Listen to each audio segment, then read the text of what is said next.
Hi there, Michael here with my 347th Booktube video, and today I'll be bringing you my best 10 reads of 2025. And having finished 144 titles, 67 of which were booktastic 5 stars, this was quite a hard list to whittle down to just 10. And as usual, I have not counted rereads because, obviously I was going to like that book if I was going to reread it. And I've also tried to limit to 1 per author or series as well. And so that did make it a little easier, but still, anyway, with 10 titles to get through, let's get cracking. And for where there are individual book review videos I've done, I'll leave a link to them in the description box down below, so be sure to go check those out. Number 10. Judas Unchained by Peter F. Hamilton. This is book 2 of the Commonwealth saga. I listened to this on Audible, read to me by John Lee. I really enjoyed the concluding part of this story. Pandora's Star was book 1. A really interesting world that had been built. I think on the whole I prefer the Night's Dawn trilogy, but this was brilliant. And then Number 9.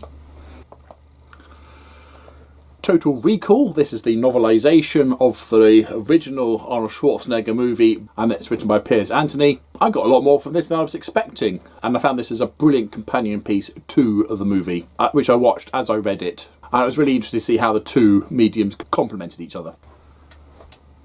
Number 8.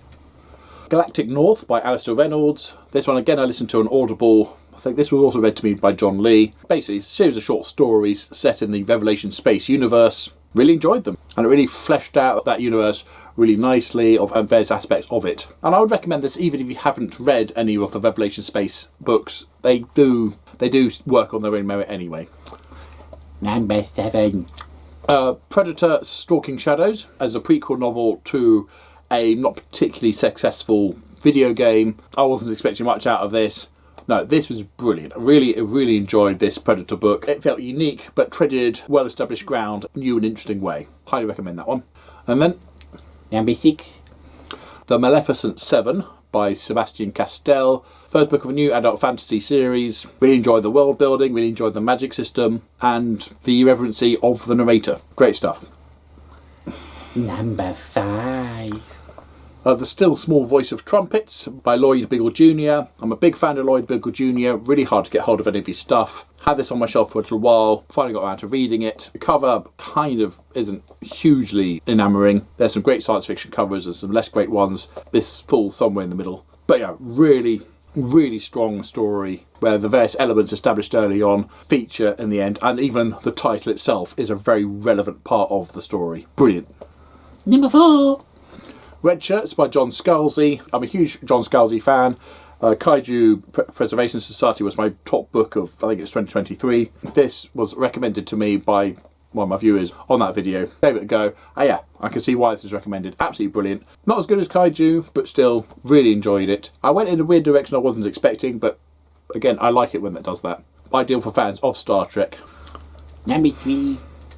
Dogs of War by Adrian Tarkovsky. I listened to this on Audible and really enjoyed the narration of this. Asks some really interesting questions, told in a really interesting way. Great stuff.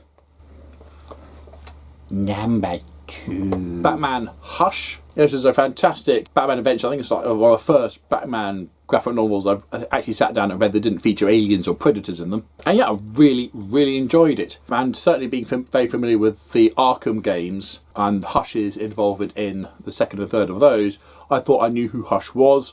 And I wasn't wrong, but how it plays out in the book was very different. But I really enjoyed that, and how Batman interacts with all various other villains throughout the run of the book. Really enjoyed it. Highly recommend Hush. Although you do need to have a little bit of a knowledge of Batman and the peripheral characters. Particularly who Nightwing is, for example. And finally, Number 1. Dungeon Crawler Carl by Matt Dinian. Listen to this on Audible, and I cannot praise this book enough. I absolutely love it. I'm trying not to get on the hype train, which I am aware is also going on about this. There's a lot of noise about this book. I came across it completely independently. I hadn't heard any of this when I started on this series, and subsequently everyone's talking about this book. Even for Christmas, I gave it to my son and my brother.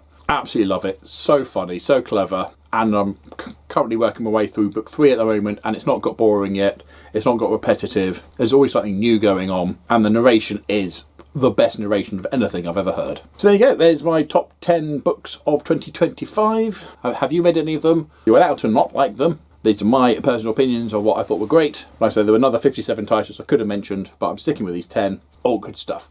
So there you go. Feel free to share your top 10 books, or which of these I've just shared with you really enjoyed or really hated. I mean, that's a really interesting aspect as well. You're allowed to like them, you're allowed to not like them. As long as you can come up with a valid reason for it, then that's good. So feel free to comment down below. But as usual, if you've nothing nice to say, then please keep it to yourself. Thank you. Don't forget to like, subscribe, and other YouTube things if you want. And until next time, see you later.